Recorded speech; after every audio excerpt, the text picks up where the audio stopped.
Ketika mulai bisnis, banyak yang berpikir, gimana ya cara gue tuh bisa naikin harga ke customer tanpa mereka tuh ngerasa kemahalan. Karena biasa ketika harganya makin lama makin mahal, customer itu mulai berpindah ke lain hati. Tetapi tanpa gue sadari bahwa 5 tahun belakangan ini, gue udah berhasil naikin harga jual service yang kita lakukan dari X menjadi sekarang 7X. Artinya udah naik 700%. Dan di video kali ini, gue akan bahas gimana caranya kalian bisa melakukan itu juga.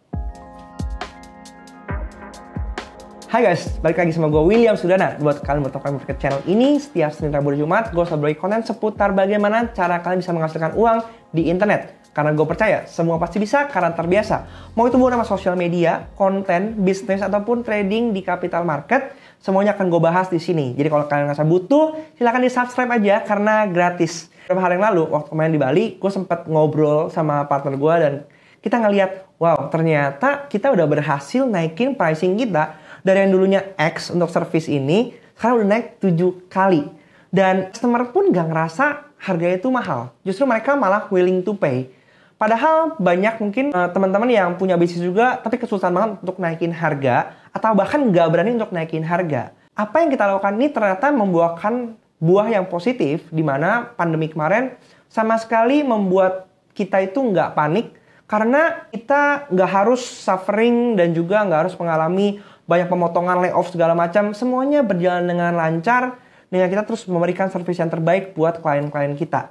Dan di video kali ini gue mau ngebahas 5 poin yang bisa juga menjadi sumber inspirasi buat kalian, gimana kalian bisa naikin harga tanpa harus takut customer akan pergi dari kalian. Yang pertama, know your value and improve. Buat gue penting banget untuk kita itu bisa memahami sebenarnya value dari bisnis kita, dari service kita itu seperti apa. Banyak dari kita yang nggak bisa memberikan value yang pantas terhadap apa yang kita kerjakan. Karena kita punya kecenderungan untuk takut kehilangan customer, sehingga kita jual harga murah, yang penting customer mau beli. Padahal effort yang kita keluarkan, kreativitas, kemudian totalitas, kredibilitas yang kita bangun itu sebenarnya punya nilai tersendiri loh. Tapi karena, balik lagi, kita takut untuk kehilangan customer, ya udah yang penting customer mau bayar, kita dapat uangnya, kemudian kita jalanin aja. Tapi belum tentu itu profitable. Salah satu bentuk konkret yang kita aplikasikan ke dalam service kita, ketika saat beberapa tahun yang lalu, rata-rata orang yang manage sosial media itu hanya sekedar membuat konten. Yang penting visualnya bagus, postingnya rutin, estetiknya dapat. Kita berpikir berbeda. Gimana caranya kita bisa membuat konten yang lebih storytelling, ada maknanya, nggak selalu harus mementingkan kualitas estetik visual, tapi juga bisa memberikan efek lebih buat customer kita. Kita bantu gimana caranya mereka bisa connect aktivasi online ke offline, strateginya seperti apa. Gimana cara kita bantu mereka untuk bangun komunitasnya. Gimana kita bikin aktivasi-aktivasi kecil dalam sosial media, sehingga akhirnya orang-orang bisa tertarik dan impact-nya nggak cuma sekedar pertumbuhan follower, tapi bisnis mereka juga growing secara keseluruhan. Dan itu yang membuat akhirnya kita berani untuk naikin harga kita. Karena kita tahu apa yang kita lakukan dan kita punya success story untuk kita bagikan ke klien-klien selanjutnya. Jadi penting untuk kita tuh harus yakin dengan value yang kita bawa untuk customer kita. Poin nomor 2 adalah produk dan service quality kita. Dalam membangun sebuah bisnis, gue percaya produk dan service itu adalah salah satu kunci utama dari kesuksesan yang akan membawa bisnis kita semakin lama semakin berkembang. Banyak entrepreneur yang salah memilih produk atau jasa yang mereka tawarkan. Sesimpel ngelihat lagi trending apa, mereka masuk, mereka bikin. Padahal belum tentu itu adalah sebuah produk atau jasa yang dibutuhkan oleh customer. Jadi kita perlu paham bagaimana menemukan produk market fit kita. Dengan apa? Dengan cara memvalidasi sebenarnya siapa target utama dari market kita. Banyak dari kita yang mencoba untuk meng-cater atau membantu seluruh lapisan target market. Pada akhirnya kita jadi bingung mau pricingnya naik atau turun gitu.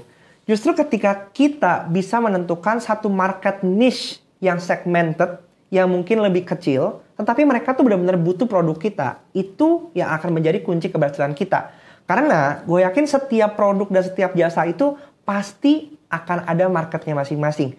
Cuma masalahnya kita berani nggak untuk narrowing down target market kita, sehingga kelompok kecil ini benar-benar merasakan totalitas dari apa yang kita berikan pada one product for all. Dengan kita punya elemen itu, kita jadi tahu apa sih yang membedakan kita dengan kompetitor-kompetitor yang ada di market juga. Sehingga ketika kita berani untuk sedikit berbeda, itu yang membuat kita itu jadi jauh lebih berbeda dari orang-orang yang melihat kita. Ketika gue membangun Foursquare, yang kita fokuskan adalah kita hanya mau membantu B2B. Jadi masuk ke dalam medium to large business karena kita percaya kita lebih milih untuk fokus kepada quality instead of quantity. Buat gue penting untuk kita memberikan totalitas dalam setiap service yang kita berikan.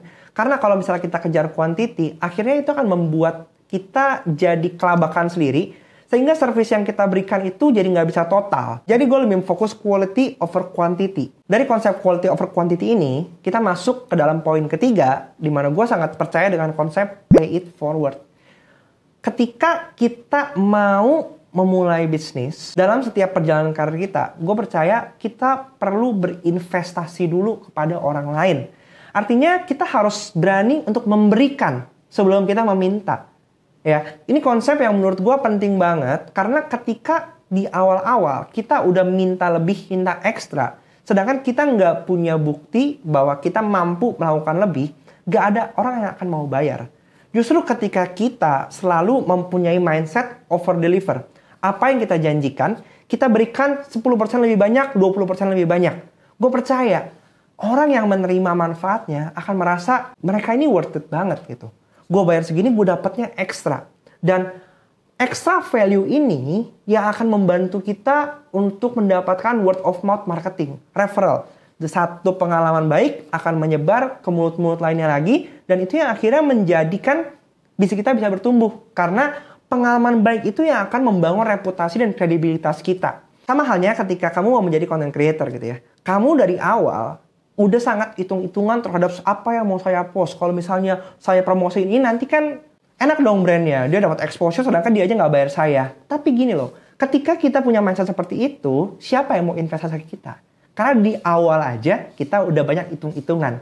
Dengan kita nggak banyak hitung-hitungan, itu yang membantu bahwa kita nunjukin dulu apa karya kita, apa kemampuan kita, baru ketika kita punya buktinya, orang akan berani investasi ke kita. Konsep paid forward ini benar-benar gue alami sendiri, bahwa selama 5 tahun Foursquare berdiri, kita sama sekali nggak punya tim sales yang secara aktif nyamperin klien-klien kita. Justru kebalikannya, para klien yang udah percaya dengan apa yang kita lakukan, itu yang datang sendiri. Dan justru itu aja udah overload dan kita ngerasa overwhelmed banget. Bahkan kita sampai harus nolak-nolakin klien, karena kita nggak mau sampai overwhelming dengan quantity yang over limit ini, sehingga nanti akhirnya compromising quality yang kita deliver. Dan buat gue lebih penting untuk menjaga relationship dengan klien-klien yang ada, daripada gue rakus untuk ngambil semua duitnya, tapi akhirnya memberikan kualitas yang buruk, akhirnya membahayakan brand yang udah selama ini kita bangun. Dan buat kalian yang ngerasa video ini bermanfaat, silahkan hit like button ya, supaya orang-orang juga bisa belajar dari video ini. Karena satu like button kalian akan membantu video ini untuk tersebar ke lebih banyak orang lagi. Oke, lanjut. Poin nomor 4. Belajar untuk bisa punya pitching skill yang bagus. Percuma kamu punya konten yang bagus. Percuma kamu punya produk dan jasa yang bagus. Tapi ketika berhadapan one-on-one sama klien, kamu nggak bisa menyampaikan produk dan service yang kamu miliki itu dengan cara yang fluent dan juga menarik. Menurut gue, pitching skill ini adalah salah satu skill yang penting. Mau kamu CEO, mau kamu orang marketing, mau kamu orang HRD, mau kamu orang desain, mau kamu fotografer, mau kamu videografer, siapapun itu, kita harus punya kemampuan pitch yang bagus. Karena pitch itu adalah cara kita merepresentasikan ide kita menjadi sebuah struktur kata-kata yang menarik, sehingga orang lain bisa percaya. Kalau orang lain tidak bisa diimpress dengan apa yang kamu sampaikan, gak akan ada orang yang percaya dengan kamu. Makanya, banyak orang yang pintar ngebluff, tapi sebenarnya gak punya isi. Tapi mereka udah berhasil meyakinkan customer-nya. Dan itu lebih works somehow, walaupun kita ngomong, ya pada akhirnya zonk juga. Tapi paling nggak, first impression matters. Gimana cara kita untuk bisa ngebangun pitching skill yang bagus? Pertama, kita harus percaya diri dulu. Karena dengan percaya diri, itu akan udah meluluh lantahkan semua keraguan yang orang lihat dari kita. Kemudian, kedua, kita harus tahu benar-benar sebenarnya apa produk dan jasa yang kita tawarkan dari A sampai Z. Benar-benar ke dalam-dalamnya kalian harus tahu. Sehingga ketika kalian menyampaikan semua konsep dan ide produk yang kalian miliki, itu nggak pakai mikir lagi. Langsung keluar dari mulut, dengan seluruh seluk-beluknya tanpa harus panjang kali lebar muter-muter kayak ular melingkar-lingkar di atas pagar. Dan kemudian jangan lupa juga untuk be energetic. Karena banyak nih ya, sering kali gue ngeliat banyak orang yang lagi pitching, tapi mereka tuh kayak, ya Pak, kami dari sini, kita sih jualnya begini ya Pak. Mungkin Pak, kita bisa bantu Bapak dengan seperti ini. Pembawaan yang nggak menarik itu udah bikin customer kalian tuh pasti ilfeel. Apalagi kalau misalnya kalian sering banget menggunakan kata mungkin. Karena buat gue, dia aja nggak yakin dengan apa yang disampaikan. Gimana gue bisa percaya kalau dia bisa bantu gue bener-bener. Dan kalau misalnya kalian pengen gue bahas lebih lanjut lagi soal teknik pitching ini, kalian bisa komen di bawah. Kalau rame, kita bikin videonya. Oke? Dan kita lanjut ke poin nomor 5 adalah trust the process. Ingat bahwa semuanya itu nggak ada yang instan.